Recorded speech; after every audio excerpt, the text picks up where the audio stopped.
A ideia inicial aqui é a gente trabalhar com o princípio da patrimonialidade dentro da ação de execução. Esse é o principal princípio, né? Uma execução existe para dar efetividade ao que está no título executivo, é um direito fundamental do credor ter acesso a isso, mas também uma execução existe para respeitar os direitos fundamentais do executado. Durante todo o procedimento executivo, nós vamos conviver em várias oportunidades com esse dilema, né? Nessa situação específica, vai prevalecer o direito de crédito do exequente ou vai prevalecer o direito ao mínimo existencial, à dignidade da pessoa humana do executado? Em vários momentos haverá esse conflito no curso do processo. Um ponto importante na execução, quando a quantia for certa, é que o principal ato do processo é a penhora. A penhora é o ato do processo que identifica qual é o bem de propriedade do executado responsável pelo pagamento da dívida. E a partir do momento em que esse bem é identificado pelo ato penhora, ele fica vinculado a isso. Esse bem vai ser levado à asta pública, vai ser levado à expropriação, e com o produto da arrematação, o exequente vai colocar o dinheiro no bolso. Agora, nem todas as situações é possível se realizar a penhora sobre os bens de propriedade do executado, porque temos as situações de impenhorabilidade previstas em lei especial, como a lei da impenhorabilidade do imóvel residencial, a lei 8.009, ou o próprio Código de Processo Civil, que tem um rol, né, de bens impenhoráveis lá no artigo 833. O princípio da responsabilidade patrimonial tem fundamento legal no artigo 789 do CPC. Esse artigo diz que os bens presentes e futuros respondem pelas dívidas do executado. É a questão aqui da responsabilidade patrimonial do devedor. Todos os bens presentes e futuros garantem a dívida do exequente. Esse é o princípio da patrimonialidade, né? Tanto os bens existentes ao tempo da dívida, como os bens que o devedor adquiriu posteriormente à dívida. Olha só, eu já tive perguntas me encaminhadas na rede social no seguinte sentido: professor, eu advogo para o exequente, eu já esgotei todas as tentativas de penhora e não encontrei nenhum patrimônio do executado para responder pela dívida. Só que no passado, esse devedor tinha um bem e ele vendeu esse bem para um terceiro. Quando eu esgoto todas as tentativas de buscas presentes e agora eu não encontro nada, eu posso buscar os bens do passado, os bens que ele tinha antes do ajuizamento da ação? Você tem que observar o seguinte: você tem que observar o título executivo. Quando que o título executivo foi formado? Se o executado vendeu o bem antes do título executivo, não tem nada que faça esse bem que foi vendido antes sem responder pela dívida. Quando a dívida foi constituída, o bem já não é mais do devedor. Então esse bem não garante a dívida. Em que situação um bem do passado pode garantir uma dívida? Quando o executado, o devedor, já tem uma dívida constituída. E depois que a dívida é constituída, ele vende o bem. E a ação de execução é proposta depois. Aí pode ser que exista uma situação de fraude. Fraude contra credores ou fraude à execução. Mas só em relação aos bens que foram vendidos depois da dívida constituída. Vamos imaginar o seguinte. Vamos imaginar que eu me envolvo num acidente de trânsito hoje. E eu tenha uma ação de indenização ajuizada contra mim depois disso. E essa ação é julgada procedente e é convertida no cumprimento de sentença. O exequente faz uma pesquisa e não encontra nenhum patrimônio meu para garantia da dívida. Só que antes do acidente, que foi hoje, no passado eu tinha um bem. Eu tinha um veículo, eu tinha uma casa. E eu vendi esse veículo a essa casa. Esse exequente vai poder penhorar esse bem do passado? Claro que não. Quando a dívida foi constituída, eu não tinha o bem. Então o princípio da patrimonialidade fala: quem responde pela dívida são os bens presentes e futuros, não os bens do passado. Ok? Agora, se a partir do momento em que eu me vinculo a uma obrigação, ou por ato ilícito, um acidente de trânsito, ou por um contrato, por exemplo, e depois que eu tenho a constituição da dívida, vamos imaginar que eu fiz um contrato de compra e venda hoje. Eu estou cumprindo o meu contrato. Amanhã ou depois eu não cumpro o meu contrato. E eu me torno inadimplente. Se depois da constituição da dívida eu vendi um bem, pode ser que esse bem seja em fraude à execução ou fraude contra credores, dependendo da situação. Mas olha, depois que a dívida foi constituída, antes da constituição da dívida, não existe nenhuma possibilidade de buscar um bem do passado. Ok? Maravilha? Então isso que eu trago aqui, tá? De uma forma mais específica nessas duas conclusões. Ó, a responsabilidade não se prende à situação patrimonial do devedor no momento da constituição da obrigação, mas da sua execução. Ou seja, o que vincula são os bens presentes e futuros. E a segunda conclusão: não é possível penhorar bens que existiam antes da constituição da dívida. Não é possível. Só os bens que foram constituídos depois só os bens que passaram a compor o patrimônio do executado, só os bens que passaram a compor o patrimônio do executado depois de constituída a dívida. Os bens do futuro, presentes ou do futuro. Ok? Muito bem. O artigo 391 do Código Civil, ele diz também, né, o mesmo princípio da responsabilidade patrimonial. O Código Civil repete, em outras palavras, o artigo 789 do Código de Processo Civil, quando ele diz: pelo inadimplemento das obrigações, respondem todos os bens do devedor. E a questão aqui é: quem figura... Só um pouquinho, alguém tá com o microfone aberto aí. Alguém está com o microfone aberto. É só a gentileza aí de fechar. Maravilha.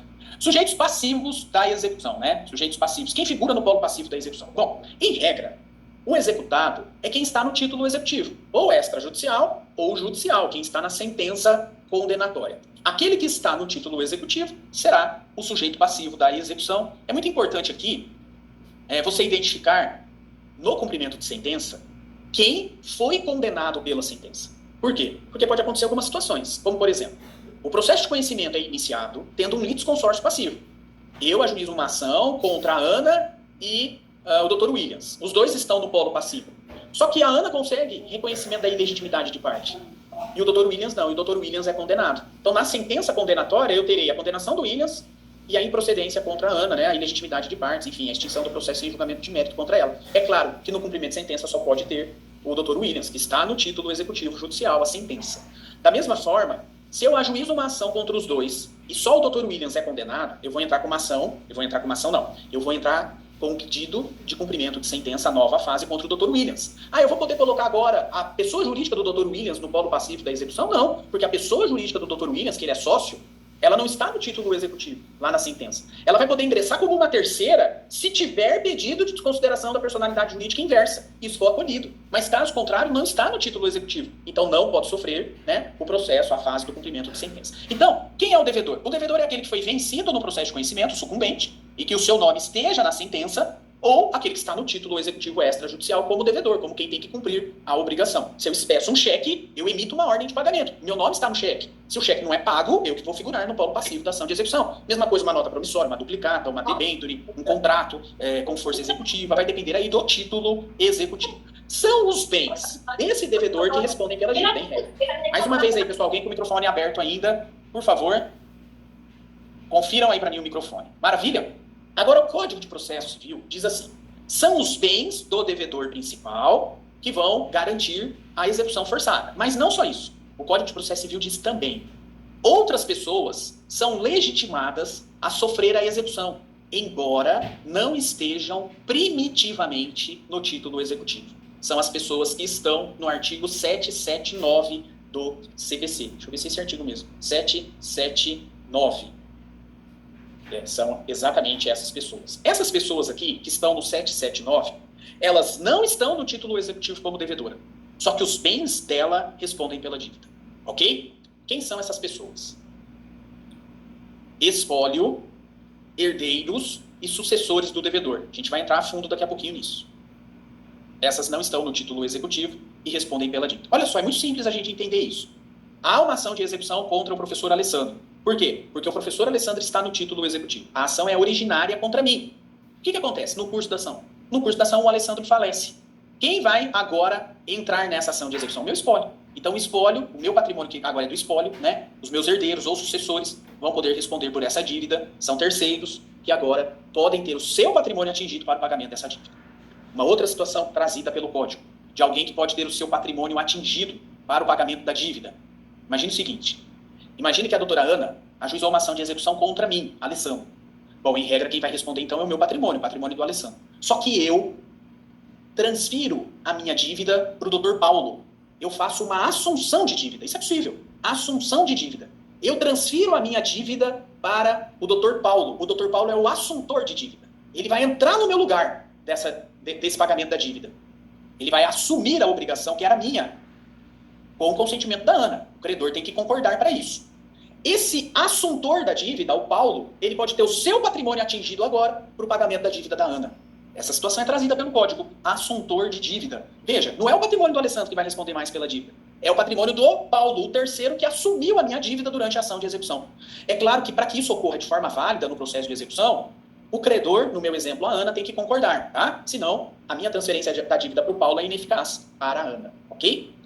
O fiador, mesma coisa. O fiador não está no título executivo, em regra. Ou pode até estar. E o patrimônio dele responde por uma dívida que não é dele. Então imagine que eu fiz um contrato de aluguel com a Ana. A Ana é o locador, a locadora, eu sou o locatário. Só que a Ana exigiu um fiador. O fiador vai ser o Dr. Paulo. A dívida não é do Paulo, a dívida é do Alessandro. Mas o bem do Paulo vai responder pela dívida do Alessandro por ele ser um fiador. Nesse caso, um fiador convencional.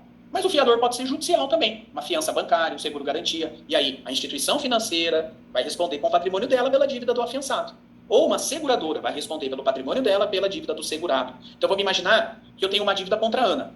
Desculpe, a Ana tem uma dívida contra mim. Ela é a credora, eu sou o devedor. A dívida é só minha. No curso da ação de execução, eu faço uma fiança bancária com o Banco do Brasil para garantia da dívida da Ana. Agora o Banco do Brasil responde pela dívida da Ana. Caso eu não pague, o Banco do Brasil vai pagar. Então aqui é um fiador judicial, bem do fiador judicial pode responder pela dívida do Alessandro. Enfim, o Código de Processo Civil fala também que o responsável tributário pode ter o seu patrimônio atingido pela dívida de terceiro. Nessa situação aqui, todas essas pessoas que são terceiros podem ter o seu próprio patrimônio atingido por uma dívida do devedor originário. Só que essas pessoas, quando elas ingressam na ação de execução, elas viram parte, tá? Elas são parte legítimas da execução, apesar de não terem o seu nome constante do título. E aí o que vai acontecer? O patrimônio pessoal dessas pessoas responderá pelo pagamento da dívida, e essas pessoas terão tanto a defesa dos embargos à execução, quanto a defesa da impugnação ao cumprimento de sentença, dependendo aqui do título executivo. Eles podem apresentar a defesa tradicional. Fechou?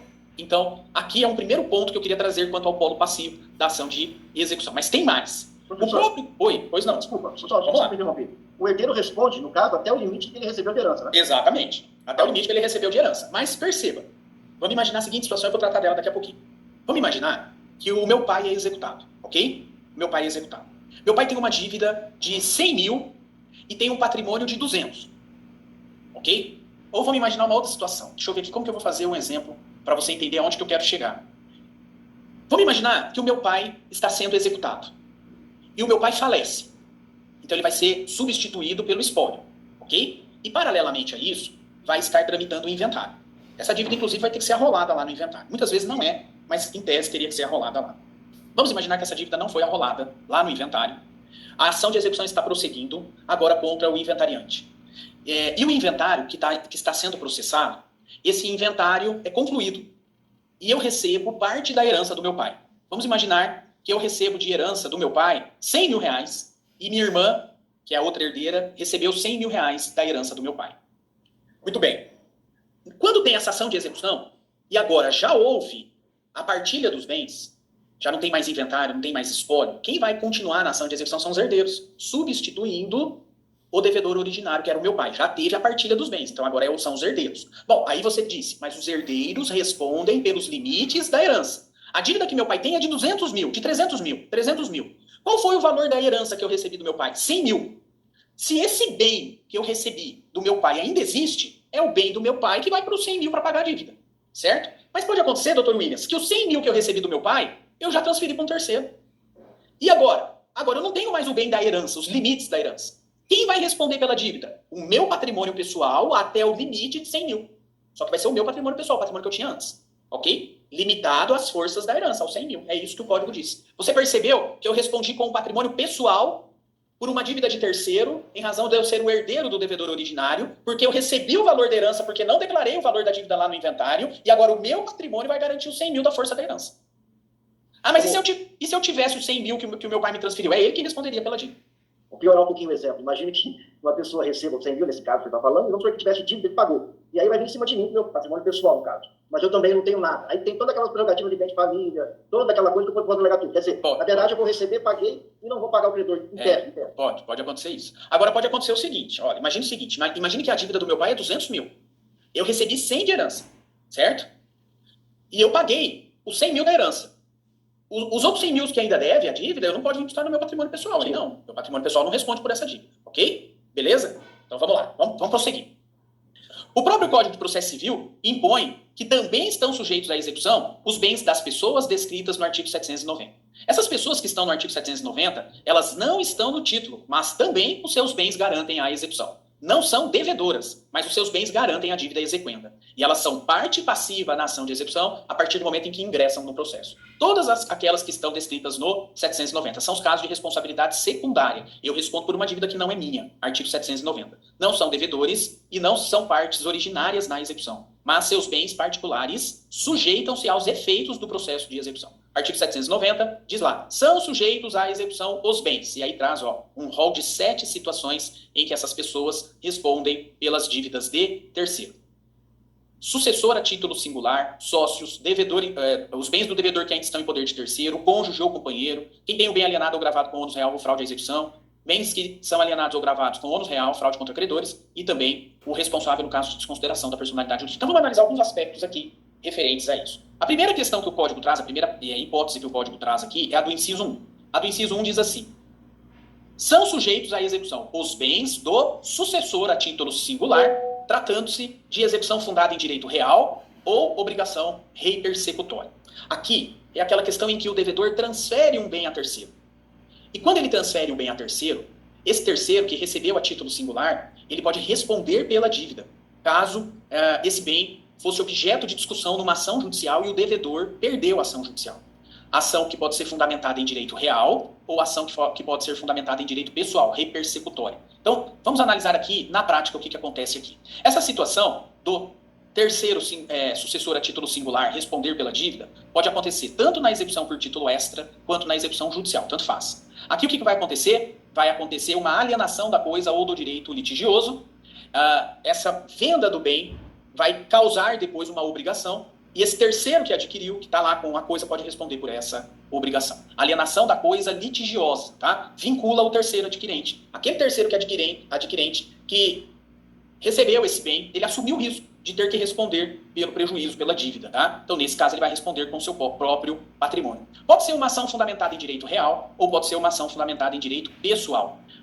Tanto um quanto no outro, isso pode gerar aqui a obrigação desse terceiro responder. Esse terceiro adquirente, né, pode ou não ter adquirido o bem de boa ou má fé. Se ele adquiriu de boa fé, é claro que ele vai fazer a defesa dele através da fraude à execução ou da fraude contra credores. Ele vai dizer, olha, eu adquiri o bem aqui, eu era um adquirente de boa fé, eu não posso responder por essa dívida. Né? O meu bem, o meu patrimônio, que agora é meu, não pode responder por essa dívida. E aí, se ele consegue, né, diante da situação de fraude à execução ou fraude contra credores, comprovar sua boa fé, o bem dele não vai responder, o bem que ele adquiriu. Agora, se for reconhecida a fraude à execução, ou se for reconhecida a fraude contra credores, ele adquiriu um bem, ele é um proprietário, adquiriu de forma singular, e esse bem vai responder pela dívida do terceiro, de quem alienou o bem para ele, já era executado, já era devedor. Então, o patrimônio dele será atingido, o patrimônio que ele adquiriu. Tá? É isso que diz aqui o primeiro inciso. Professor, Oi. Quando faz a escritura, geralmente já consta, né? Se existem ações, Exatamente. Né? A pessoa, ela compra já ciente que existem essas demandas judiciais. Quando ela faz a pesquisa, porque ela pode comprar sem a pesquisa, né? Aqui na minha cidade, eles exigem constar isso na escritura. Justamente para evitar isso. Justamente para evitar a fraude contra credores ou a fraude à execução. Tá? Justamente para evitar isso. Mas imagine o seguinte. Imagine que eu tenho uma ação de execução, certo? Contra o devedor principal. Então, quem está no título? Quem está no título é o devedor principal, é ele que está no polo passivo da ação de execução. Só que esse devedor alienou um bem para o terceiro, o C. O patrimônio do C pode responder pela dívida dessa execução contra o devedor só se for reconhecido aqui, né? A fraude contra credores ou a fraude à execução. E aí o patrimônio desse terceiro, que foi o bem que ele adquiriu do executado, vai responder pela dívida. O patrimônio é dele e vai responder pela dívida. É essa a situação aqui do inciso primeiro, tá? Um terceiro vai ter o seu patrimônio atingido pela dívida do devedor originário, né? Que alienou o bem para ele, tá? Ok? Mas, professor, Oi. Tem aqueles casos em que o devedor, ele alienou o bem Certo. antes de ter conhecimento da ação de execução. Né? Certo. Mas ele tinha o conhecimento da obrigação. Certo. Mas como ele não era o devedor principal era uma PJ, né? Ele só foi tomar conhecimento do inadimplemento da obrigação quando ele foi perseguido pelo credor. Certo. Nesse caso, essa alienação tendo ocorrido antes de ele ter tomado conhecimento do inadimplemento, ela pode ter, ou seja, o adquirente, ele pode alegar que foi adquirente de boa fé. Pode, acredito que sim. Ele vai ser um adquirente de boa fé. Por quê? Porque quando ele adquiriu o bem, não tinha uma ação ajuizada ainda, né? Só tinha a construção da dívida. Já tinha ação ajuizada. Só que só contra o devedor principal. Mas o devedor, o alienante, não tinha sido citado da execução. Não tinha sido citado da execução o alienante. Isso, era o fiador. Certo, que era o fiador. Então, não tem fraude à execução. Não tem fraude de execução. Não tem fraude de execução, por quê? Porque a fraude de execução, a venda tem que ser feita pelo alienante após a citação. Então, fraude de execução está descartado, não tem. Agora, vamos analisar se tem fraude contra credores. Por quê? Porque a dívida já existia antes, tinha um título. O título já estava formado, mesmo que não tinha uma ação de execução ajuizada ainda. Mas já tinha o título. E a venda aconteceu depois da constituição do título, ok? Sim. Se essa venda aconteceu depois da constituição do título, ela pode ter sido feita em fraude contra credores. E se for em fraude contra credores, o credor, que nem tem ação de execução ajuizada ou só ajuizou depois, para ele buscar esse bem que foi alienado, ele vai ter que ajuizar uma ação anulatória. ou pauliana, ou revocatória. Ação de anulação do negócio jurídico. E quem vai figurar no polo passivo dessa ação? O devedor alienante, que vendeu depois de constituída a dívida, mas ainda antes da citação, e o terceiro adquirente, que estarão em litis consórcio passivo nessa ação anulatória. Só fraude contra credores. Mas o terceiro adquirente não pode alegar que ele foi um adquirente de boa-fé? Sim, ele vai alegar isso. Ele vai alegar isso na defesa da fraude contra credores. Sim. Exatamente isso. É isso que ele vai alegar lá na contestação da fraude contra credores. Eu acho que o doutor José Andrade... Eu acho que o doutor José Andrade até defende, doutor, que se não houve ainda, pode configurar fraude em execução se, por exemplo, o devedor ali foi citado, não foi citado, mas tu consegue provar que ele tinha conhecimento da ação. Mas é difícil. Comprovar que ele tinha conhecimento. Como que eu vou provar que ele tinha conhecimento da ação de execução? Sem a citação, né? Talvez ele juntou uma procuração, ele consultou o processo, né? Aí tudo bem. Aí vai suprir a citação, inclusive. Mas a questão que surge é o seguinte. Então, na medida em que o adquirente de boa-fé consegue provar que ele adquiriu de boa-fé, né, essa ação pauliana, ela, com relação a ele, ela pode ficar prejudicada. Não, se ele comprovar que ele adquiriu o bem de boa-fé, a ação pauliana ou anulatória será julgada improcedente contra ele e contra o devedor principal, que alienou o bem a ele. Tá? Porque não vai ter os requisitos da fraude contra credores. A ação vai ser julgada improcedente. Agora, ele não vai poder alegar isso na própria ação de execução. Por quê? Porque a ação de fraude contra credores é autônoma, ele tem que ajuizar, o credor tem que ajuizar uma ação. Tá? Aí essa defesa vai ser feita na contestação. Esse terceiro adquirente vai dizer assim, olha, quando eu adquiri o bem, eu adquiri de boa fé. Eu não sabia, né, do estado de insolvência, eu não sabia que ele tinha uma dívida constituída contra ele, eu adquiri de boa fé. E se eu adquiri de boa fé, se não teve aqui o concílio fraudes, né, a gente trata disso lá na ação anulatória, numa aula que a gente fez ao vivo aqui, foi uma aula de sábado, inclusive, mas que está gravada. Eu consigo demonstrar para o juiz nessa tese defensiva de que não tem a má-fé do terceiro adquirente, ele agiu de boa-fé, e se tem isso, se tem essa boa-fé, isso não constitui fraude contra credores, não vai anular a venda, a compra e venda do adquirente, do alienante, que é o devedor principal, do terceiro adquirente, não vai anular a compra e venda. A própria escritura declarando que efetivamente a própria escritura, não entendi. Fechou o microfone. Tá fechado, Gabriel. Desculpa, deixa o microfone dele. A própria escritura de compra e venda, onde é declarado, né, pelo escrevente na escritura, que foram apresentadas as certidões... É uma prova. É uma prova. É uma prova. Uma presunção, inclusive. Uma presunção relativa de veracidade. E aí vai caber ao credor que entrou com a fraude contra credores comprovar o contrário. Perfeito. Beleza? Beleza. Obrigado, professor. Nada. Então essa é a primeira situação. Vamos para a segunda. A segunda situação diz assim, que estão sujeitos à execução os bens dos sócios nos termos da lei. Olha que interessante aqui. A ação de execução é ajuizada contra a pessoa jurídica. Só contra a pessoa jurídica. Quem está no título executivo é a pessoa jurídica. Em que situação os bens pessoais dos sócios podem responder pela dívida da pessoa jurídica? É isso que esse artigo traz, tá? E aqui nós temos que analisar 3 situações em que os bens pessoais do sócio respondem pela dívida da sociedade. Uma aqui todo mundo com certeza sabe. Qual que é? Desconsideração da personalidade jurídica. Mas tem mais 2, tá? Olha só, vamos lá. A sociedade, pessoa jurídica, ela tem patrimônio próprio, ela tem personalidade jurídica própria, que não se confunde com a pessoa do sócio. Uma pessoa jurídica existe por si só. Uma pessoa jurídica é titular de direitos e obrigações. Uma pessoa jurídica tem personalidade. Assim como uma pessoa humana, que nasce e respira, adquire personalidade, a pessoa jurídica, quando tem o seu ato constitutivo, seu contrato social, seu estatuto registrado na junta comercial ou no cartório de registro civil das pessoas jurídicas, a pessoa jurídica adquire personalidade. É ela que é titular de direitos e obrigações, é a pessoa jurídica que tem patrimônio próprio. E é o patrimônio próprio da pessoa jurídica que responde pela sua dívida. Muito bem, isso está no artigo 49A do Código Civil. Não posso, em regra, penhorar o bem do sócio por uma dívida da sociedade. Essa é a regra. Se existe uma ação de execução contra a empresa RM Cursos Jurídicos, é a RM Cursos Jurídicos, o patrimônio dela que responde pela dívida. Ah, mas o professor Alessandro é sócio da empresa, RM Cursos Jurídicos, com mais 2 pessoas. O patrimônio pessoal do professor Alessandro Melis vai responder pela dívida? Não. Quem responde pela dívida é o patrimônio da RM Jurídico, pessoa jurídica. Em que situação o próprio patrimônio pessoal do sócio responde pela dívida? Em 3 situações. A primeira, quando a sociedade é irregular. A pessoa jurídica é constituída de forma irregular, não personificada. É uma pessoa jurídica de fato, mas ela não está legalmente constituída. Nessa situação, o patrimônio pessoal do sócio responde. Então vamos imaginar que eu tenho um contrato constitutivo de uma pessoa jurídica, só que eu não levei a registro na junta comercial ou não levei a registro lá no cartório de registro civil das pessoas jurídicas. Juridicamente essa empresa não existe, só que ela opera, de fato ela existe, só não está juridicamente legalizada. Se essa pessoa jurídica adquire dívidas, o patrimônio pessoal do sócio responde. Por quê? Porque ela é uma sociedade de fato, incomum. Nesse caso, os patrimônios dos sócios respondem de forma pessoal, solidária e ilimitada. Artigo 990 do Código Civil.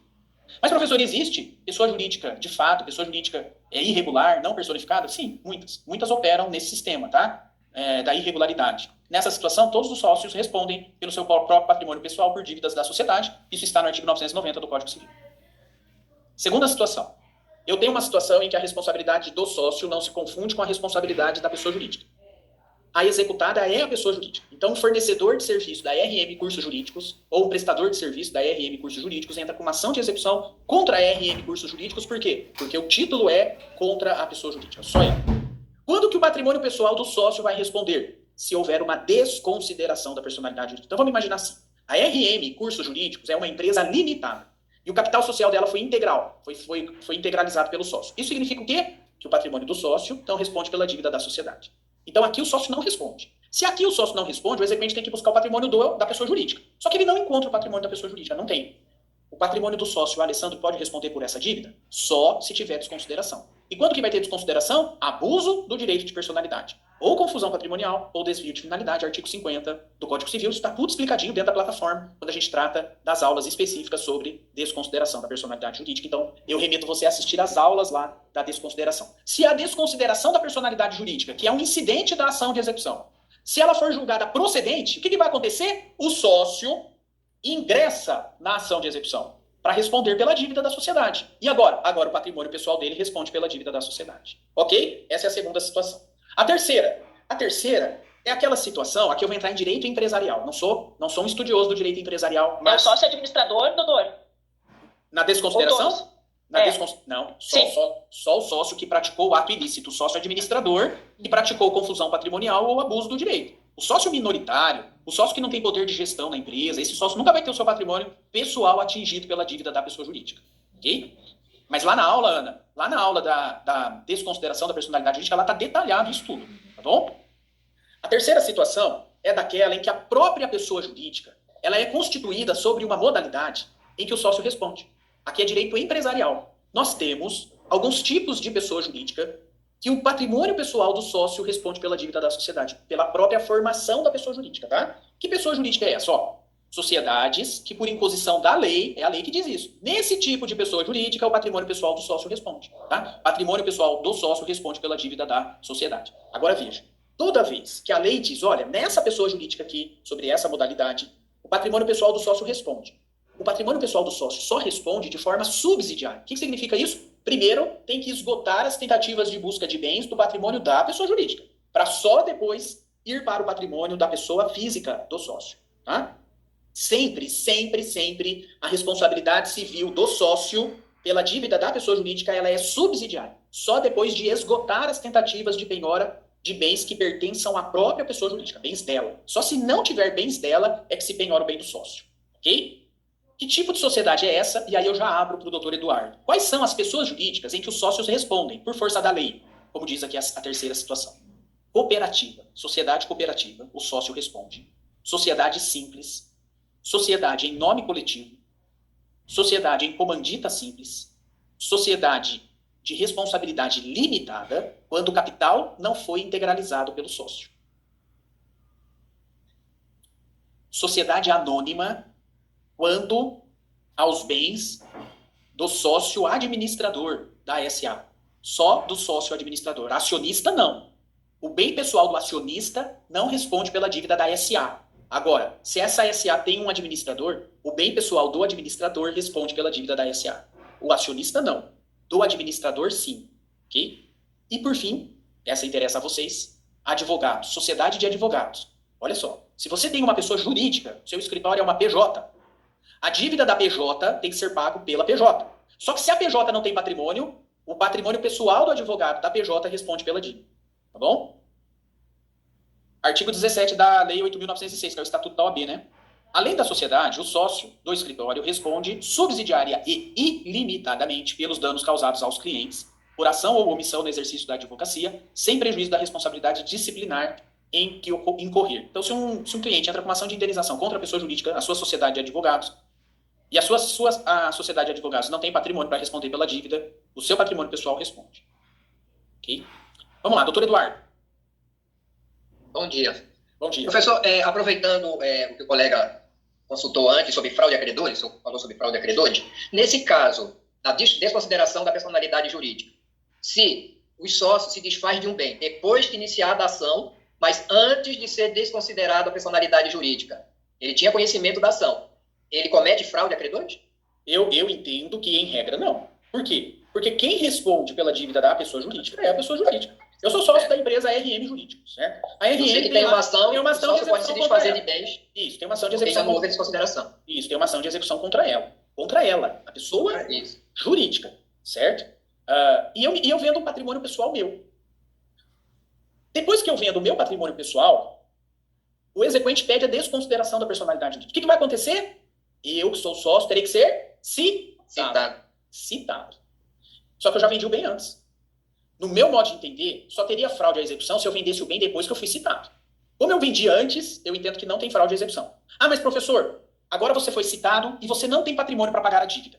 É possível que o credor da execução ajuize uma ação anulatória de fraude contra credores, alegando que a dívida já estava constituída e que eu poderia responder por essa dívida numa eventual desconsideração da personalidade jurídica. Fraude à execução, eu tenho certeza que não tem. A discussão seria se isso poderia configurar uma fraude contra credores. Fraude contra credores. Tá? Para isso, o que vai acontecer? O exequente vai ter que comprovar que o sócio agiu de forma intencional, né, para, com a venda do bem, se tornar insolvente e frustrar o pagamento da execução da pessoa jurídica originária. Difícil, mas poderia configurar aí uma fraude contra credores. Tá? Mesmo assim, nessa situação de sócio, se eu fosse advogado do sócio, o que eu iria alegar na defesa dele, lá no pedido de fraude contra credores? Eu ia alegar assim, não tem fraude contra credores, porque eu, como sócio, eu não tinha uma dívida constituída contra mim. A dívida era constituída contra a pessoa jurídica. Só que a pessoa jurídica, ela é autônoma em relação à pessoa do sócio.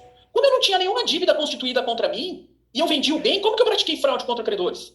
Essa dívida só poderia ser imputada a mim depois que o juiz desconsiderou a personalidade jurídica. Enquanto o juiz não desconsiderou a personalidade jurídica, não tinha nenhuma dívida contra mim. E eu posso vender o bem que for, porque não tem nem fraude à execução, e não tem nem fraude contra credores, e muito menos fraude à execução.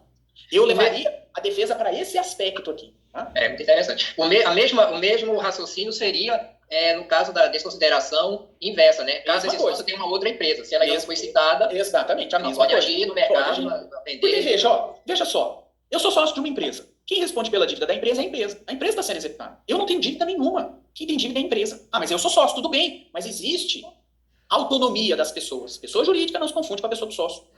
E eu vendo um patrimônio meu, depois que a pessoa jurídica tem uma dívida constituída. Ou até uma execução proposta. E eu vendo pessoa física. Só depois da minha venda é que o juiz desconsidera a personalidade jurídica. Só a partir do momento em que eu fui citado na desconsideração da personalidade jurídica é que tem uma perspectiva dessa dívida originária me atingir. Enquanto não houver o juiz reconhecendo a desconsideração, essa dívida nunca irá me atingir. E se ela nunca irá me atingir, eu não sou devedor. E se eu não sou devedor, eu posso vender meu bem como eu bem quiser, que não tem fraude nenhuma. Eu levaria a defesa para esse campo aí. Tá? Para esse campo aí. Obrigado. Vamos lá, mestre, poderia fazer uma questão? Gostaria de começar sobre o grupo econômico da pessoa jurídica. O que deve atacar primeiro, o grupo econômico, antes do IDPJ? Poderia ser? Não, o incidente de desconsideração da personalidade jurídica, ele pode ser usado exatamente para buscar o grupo econômico. Uma das formas que tem de desconsideração da personalidade jurídica é a desconsideração da personalidade jurídica para fins de grupo econômico. Tá? Porque, em regra também, se eu tenho várias empresas que têm CNPJ distinto, cada empresa responde pela dívida com o seu próprio patrimônio. Essa é a regra.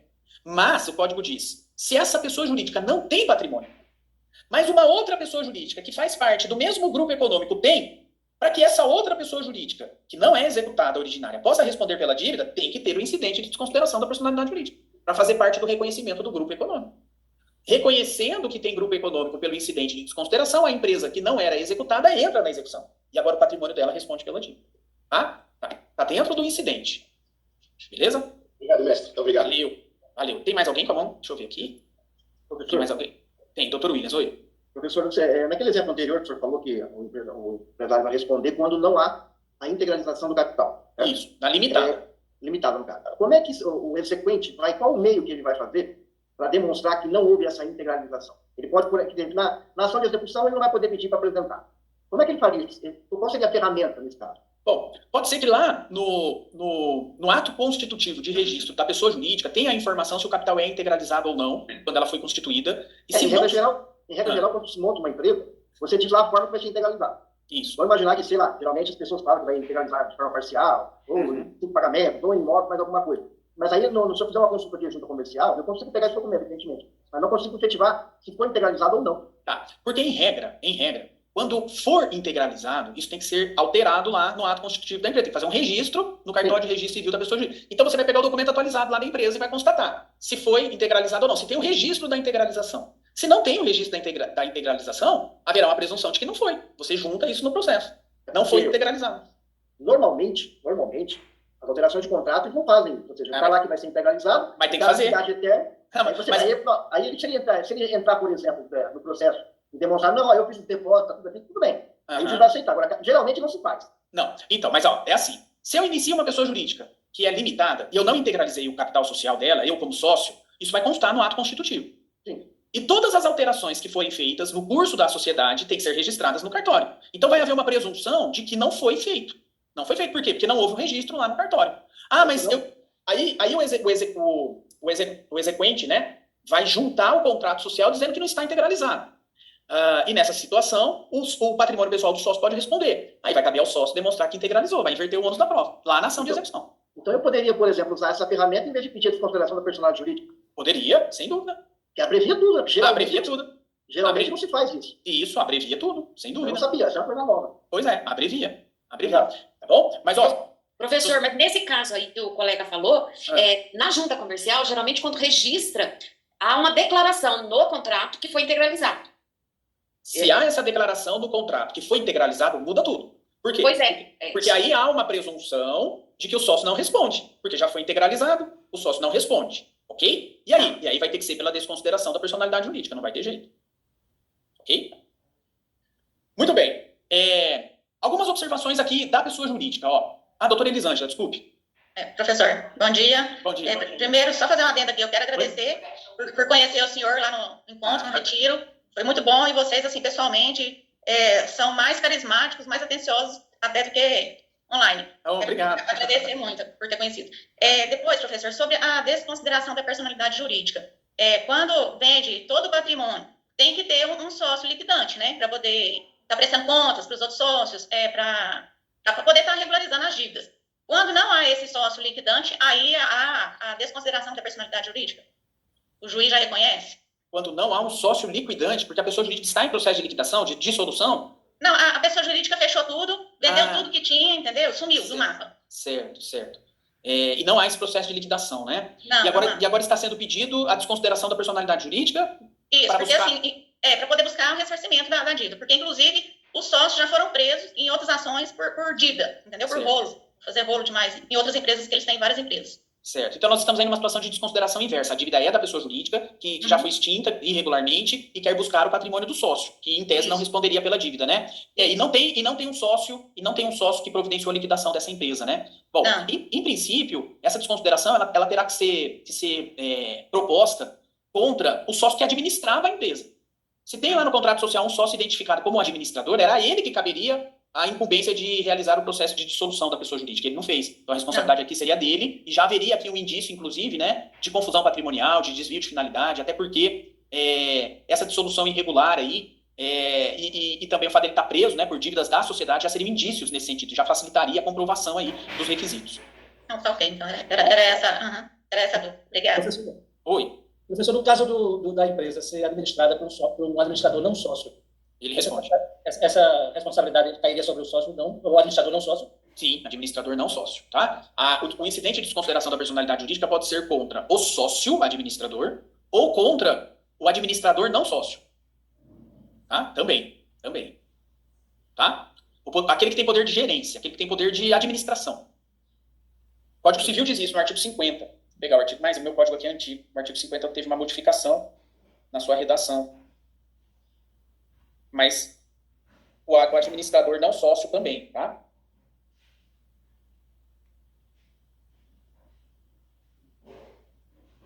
Ó, Em caso de abuso da personalidade jurídica caracterizado pelo desvio de finalidade ou confusão patrimonial, pode o juiz decidir a requerimento da parte ou do MP que os efeitos de certas e determinadas relações de obrigações sejam estendidas aos bens particulares dos administradores ou sócios da pessoa jurídica, tá? Administradores ou sócios. Esse administrador é um não sócio. É alguém que só administra a pessoa jurídica. Ou sócios. Agora, se for o sócio, é o sócio administrador. O sócio que tem poder de gerência. Ok? Muito bem. Atos executivos somente poderão ser redirecionados ao patrimônio do sócio mediante contraditório prévio. Pessoal, anotem isso aí.